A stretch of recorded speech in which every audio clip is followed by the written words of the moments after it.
வணக்கம். உண்மை செய்திகளுக்கு உங்களை வரவேற்கிறோம். பெருந்தலைவர் காமராஜர் பிறந்தநாள் விழா கொண்டாடப்பட்டது. இதையொட்டி நெல்லை சந்திப்பு ரயில் நிலையம் முன்புள்ள அவரது சிலைக்கு நெல்லை தட்சிண மாறநாடார் சங்க செயலாளர் ராஜகுமார், பொருளாளர் செல்வராஜ் தலைமையில் மாலை அணிவித்து மரியாதை செலுத்தினர்.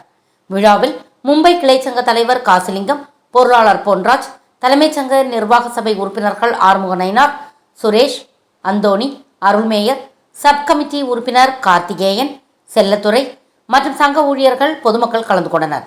அனைவருக்கும் இனிப்பு வழங்கப்பட்டது.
For watching உண்மை செய்திகள்.